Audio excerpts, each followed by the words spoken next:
My wife looks down on my surprise cruise, forgets our anniversary, and compares me to her late husband, but now I'm going on the trip with her best friend.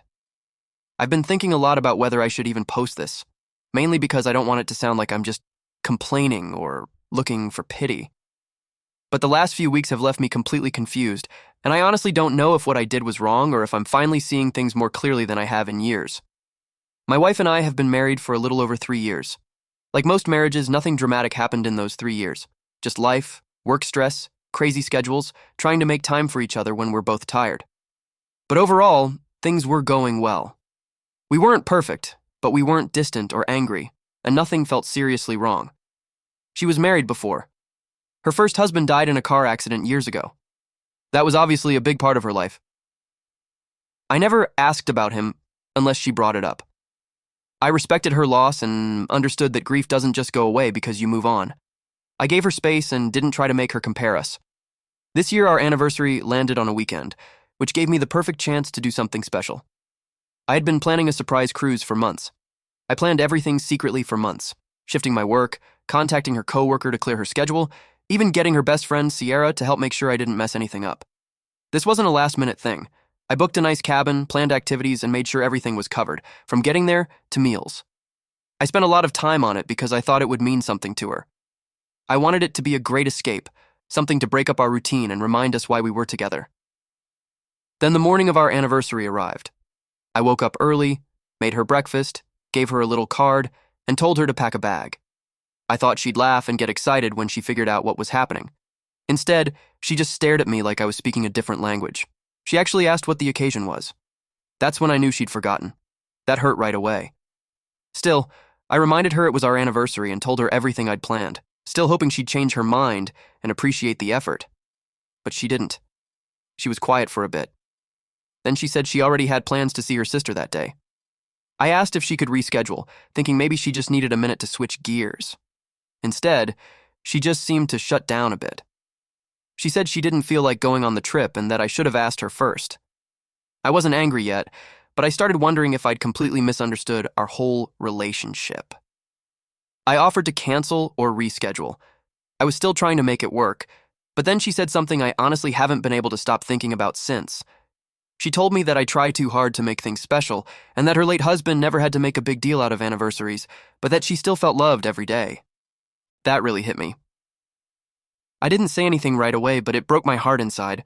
She wasn't just comparing me to her ex, she was measuring me against a ghost, someone who can never disappoint because memory makes everything look perfect, and she said it right while I was trying to do something nice. In the end, she went to see her sister.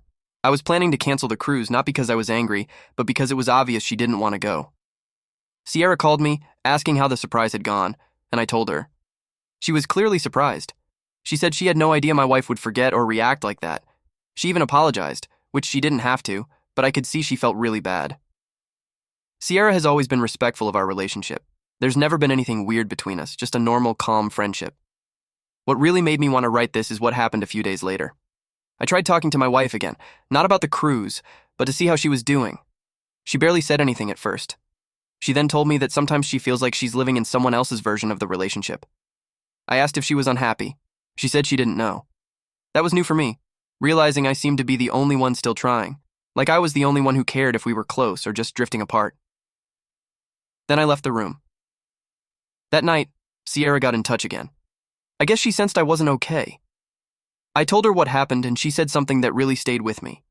She told me not to waste something I worked so hard for, and that if I didn't want to go alone, she would take the trip with me so the money and effort wouldn't go to waste. It didn't feel weird or like we were flirting or crossing any lines. It felt more like, hey, you shouldn't have to deal with this alone. I thought about it. I hesitated, wondering if it was a bad idea. But in the end, I said yes. Not out of revenge or to be petty, just because I needed space too. I needed a reset, and having someone offer me a moment of kindness after everything fell apart meant more than I can say. So I went. My wife didn't stop me. She didn't ask me not to go. She didn't say much of anything. I don't know what will happen now. I'm not sure if this is the start of things getting worse or if it's what needed to happen for things to make sense again. But for the first time, I honestly don't feel guilty about doing something for myself. She forgot our anniversary, turned me down, compared me to her late husband, and is now distant. Meanwhile, The only person who showed up and supported me was her best friend. I know how that sounds, but it's the truth. Update 1. I just got back from the cruise, and honestly, I don't know how I feel right now. I thought going would help me clear my head or at least give me some distance to understand what's going on in my marriage. But I feel more trapped than before. I've gone over everything 100 times in my head, and I still don't understand how things got to this point. I keep trying to find where I went so wrong that it explains how cold my wife has been, but I don't see it. She never even acknowledged that I left. It seemed like she didn't care. No calls before I got on the ship, no messages while I was there. And yes, she definitely knew Sierra came with me. I told her straight up before I left because I wasn't going to sneak around or lie. There was nothing to hide. I thought she deserved that honesty, even if she didn't appreciate the gesture when it was meant for her.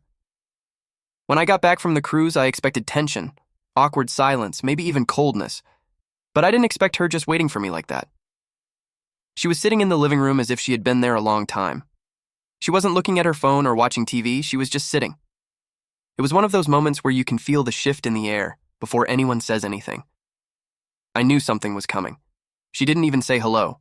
She just looked up and asked me, "Did you like your little getaway with Sierra?" I explained that I'd planned the whole thing for us and I wasn't getting my money back. They only allowed reschedules. Since Sierra only came along after she bailed and everything was already paid for, I wasn't going to let it all go to waste, not after the time and effort I put into it. I also tried talking to her, and she didn't seem to care. She didn't even spend our anniversary with me. She just went with her sister. She said I was being mean, that I used Sierra to make a point, and that I knew exactly how it would look but did it anyway. I tried to stay calm. I told her Sierra offered to go because she was feeling bad. We weren't even in the same room, and we didn't do much together except share some meals and talk about what was happening. And I said yes, because by then I felt completely rejected, not just as a husband, but as someone who had really tried. Then she said she couldn't trust either of us anymore, and that the trip had surprised her. I reminded her she was the one who forgot our anniversary, that she left that morning like it was just any other day, and that she didn't choose Sierra over her. She just wasn't there. I asked her straight up, "Do you really want to stay married?" She didn't answer. She just stood there, staring at the floor for a few seconds, then got up and left the room. I heard her packing a bag upstairs. About 10 minutes later, she came downstairs with her purse, a backpack, and her keys. She said she was going to her sister's house and needed space. Mutual friends have kept their distance. A few still like my posts here and there, but no one has reached out. No one asks. Everyone is trying not to take sides, which is their choice. But it's hard not to feel like the villain when everyone is silent at the same time. The weirdest thing is how quickly she shut everything down. There was no attempt to talk things through. No questions about what really happened on the cruise. No acknowledgement that she forgot one of the most basic things in a marriage, our anniversary, and that I still tried to make it special. That I wasn't even mad when she canceled. I gave her space. I tried to talk like an adult. Instead, I'm the bad guy for not wasting the money. Sierra texted me. She said my wife sent her a really long text and telling her to lose her number, saying she crossed a line, should have known better, and doesn't know how to respect boundaries. Sierra showed me the message. It was a huge wall of text. Some of it was vague emotional stuff. Other parts were just accusations, like Sierra had wanted the trip all along, that I'd pushed her to go, that she had some kind of agenda. None of it is true. Sierra has been nothing but supportive. If anything, before the cruise, she kept asking if I was sure I wanted her to go, making it clear she didn't want things to get weird. And during the trip, she was respectful the whole time. Separate rooms, no crazy parties, no talking late under the stars. It was just two people trying not to let something good go to waste. I told Sierra not to take it personally, but I can tell she's hurting. She and my wife have been best friends since college. They've been through things together that I wasn't even there for. And now, in just a week, that's gone. Not because of anything crazy, but because Sierra felt bad for me. She's not someone who plays games like that. She helped because she saw I needed it. That's it. That whole thing really sucks. And I don't know what the next step is. I don't even know if I want to try to fix this. I'm starting to feel like the only person who actually cared was me. It wasn't like I did it to be mean. The cruise was already paid for, and I wasn't going to throw away all that time and money just because my wife didn't seem to care. And it's not like I asked Sierra to come as some kind of revenge or something. She offered. She was the only one who even cared about me after the way things went that morning. Honestly, if she hadn't said anything, I probably wouldn't have gone. I would have stayed home, stuck in my head, canceling everything, losing the money, and feeling even worse. So yeah, I said yes. We went, and nothing happened. Not even close. And the whole vibe was more about decompressing than anything. I was still messed up mentally from how my wife reacted, and Sierra could see that. She just let me vent when I needed to. And honestly, that kind of support felt like a lifeline at the time. I know some people will say I should have canceled the trip and stayed home, that going with her best friend was a dumb idea. But when you're in that situation, when you've already been emotionally blindsided, and someone says, "Hey, don't let this go to waste," it's hard not to listen. Especially when that person has been more emotionally available to you than your own partner. I'm not saying that makes it right or wrong. I'm just saying that's how it happened. And now I'm stuck in this weird place, feeling like the bad guy, even though I don't think I've done anything to deserve it. I didn't cheat. I didn't lie. I didn't even raise my voice when she forgot our anniversary and compared me to someone who's no longer around. I tried to talk like an adult and got brushed off like I was overreacting. So yeah, I went along for the ride, and the only person who had my back was Sierra. I get that this whole situation is weird. I'm not dumb. I know how things look, but I'm also not going to sit here pretending I'm some villain who masterminded this whole thing to get closer to my wife's best friend. That wasn't it. Not even close. It was just me, feeling like I was the only one still trying, and Sierra telling me, "You don't deserve to be stuck in this alone." Sierra hasn't said much so far. I think she's feeling the weight of all this now, too. She's probably getting more pressure from my wife, maybe from their mutual friends. I wouldn't be surprised if they start painting her as a homewrecker, which is really unfair because she only stepped in when no one else did. She wasn't trying to insert herself into our marriage, she just didn't want to see me sink. I don't know when my wife will finally say something, or if she'll just keep acting like I don't exist until she decides she's completely done. All I know is the silence is worse than anything that could be said, and I don't think I can take much more of it before I break down. I'll write another update soon once things get moving again. I just needed to get this off my chest because it was eating me up inside. Update 2. It's been almost 2 weeks since my wife left, and I haven't heard anything from her. Not a call, not even a quick text to say she's okay or what's happening. She just disappeared. I know she's still at her sister's because I saw her car parked there one day when I drove by, but that's all I know. Her sister blocked me after I tried to text her to see if at least my wife was okay. I've tried to stay calm through all this, but it's really wearing me down. I can't talk to anyone about it without things getting messy. We have mutual friends who used to be neutral, people we just hung out with, but now it's clear some have taken sides. A couple of people unfollowed me on social media. A friend from college didn't even text me back when I asked to grab drinks. It's like I did something terrible and didn't even realize it. Then I started hearing bits and pieces from other people. Apparently, she's telling some people that I emotionally manipulated her, made her feel like she was living someone else's life, and used Sierra to make a point or punish her. One person even told me, she said, "He planned the trip just to look like the perfect husband in public while trying to cut me off in private." None of it makes sense. And I feel like no one stops to ask if maybe things aren't as black and white as she's making them out to be. I never tried to replace her ex, nor did I ask her to pretend that part of her life didn't exist. I've been so careful about that for years out of respect. I never made a scene when she became distant around her birthday. I never complained when she put the pictures of him back up in certain weeks. I only gave her that space because I understood that grief doesn't follow a script. I just wanted to have a good anniversary with my wife. Something light, something happy, something for us. And now somehow, that's become proof that I was manipulating her. And Sierra, man, I feel sorry for her too. She didn't do anything wrong. She helped me with the planning because she wanted to make my wife feel special. That's all. She didn't flirt with me. If she had wanted something to happen with me, she would have let me know way before. Instead, she helped me plan activities my wife would love. Since I got back, Sierra has been pretty quiet. She's been distant, but she still texts every few days. That was hard because if there's anyone who shouldn't feel guilty in this mess, it's her. I told her straight up that none of this is her fault, and that I appreciate her for being one of the only people who actually acted like I mattered these past few weeks. The truth is, she's been the only person I've been able to talk to without my words getting distorted. I haven't made a move yet. I haven't tried reaching out to her sister, showing up at her work, or anything like that. I thought maybe she needed space and time, but now after 2 weeks of not hearing anything and finding out what she's been telling people, I'm not sure I'm waiting anymore. If she really believed I was manipulating her or that Sierra and I had something, why didn't she just tell me straight up? Why do this silent campaign behind my back? I think what's getting to me now isn't even the cruise, it's all the things that came after. Her things are still here, like a part of me is waiting for her to just walk back in the door. But more and more, I'm starting to question if this relationship was already dying before this even happened. Maybe I just didn't want to admit it. Maybe I was too focused on making things work to see how lost I already was. I'm not perfect, I know that. Maybe I tried too hard to make the anniversary special. Maybe I didn't read the situation. Maybe I should have asked instead of planning a surprise. But I wasn't cruel. I didn't betray her, I didn't humiliate her, and I definitely didn't do any of this to prove a point. But she did, and now I'm somehow the bad guy.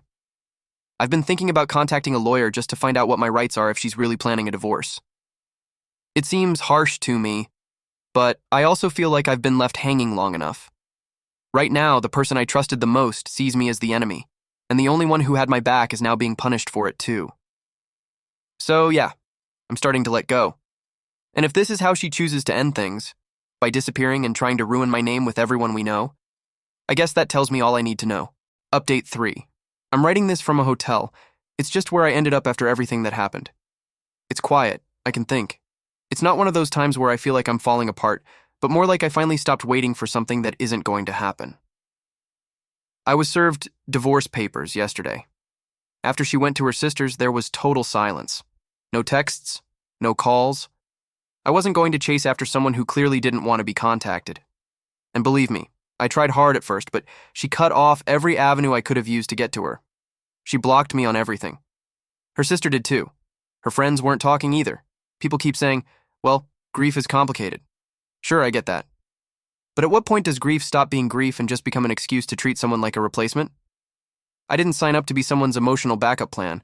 I didn't get married to be compared to a ghost. And I definitely didn't sign up to put months of work into a vacation only to be told I was trying too hard. I haven't heard anything from Sierra since the papers came through. I think she's trying to give me space, which I appreciate. I don't even know how I feel about that yet. I'm not looking for anything. I just want to breathe. My wife made her decision. She didn't want therapy. She didn't want to fight for the marriage. She didn't want a single real conversation. She just wanted to leave.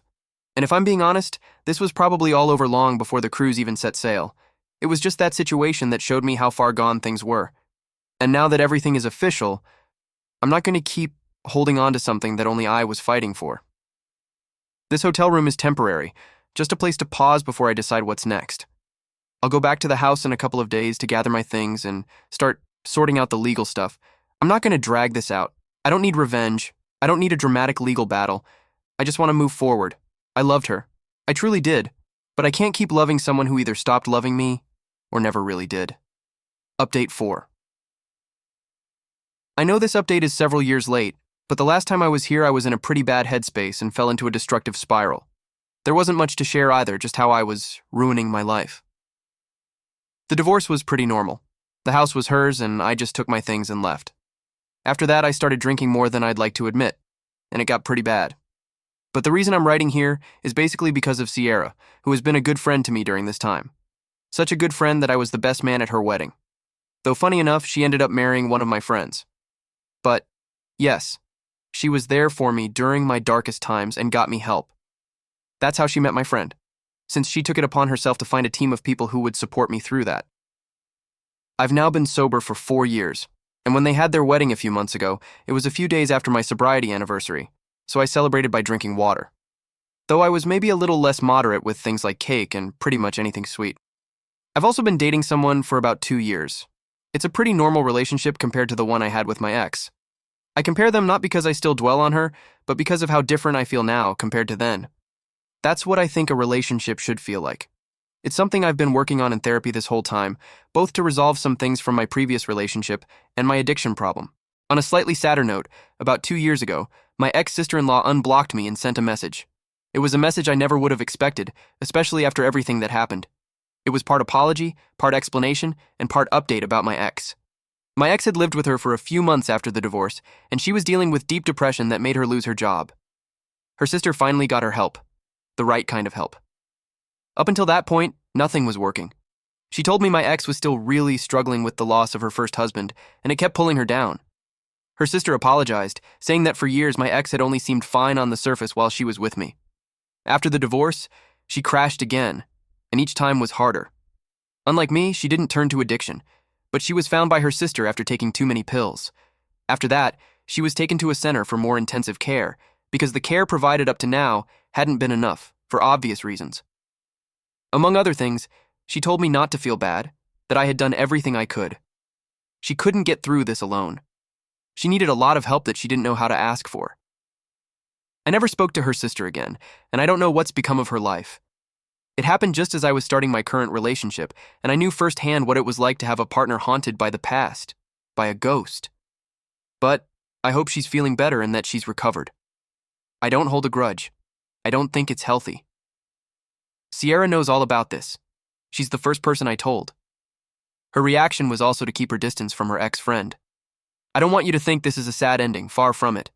Many good things have happened in my life during this time, and I'm much better now than when it all started. But I wanted to give you the full picture.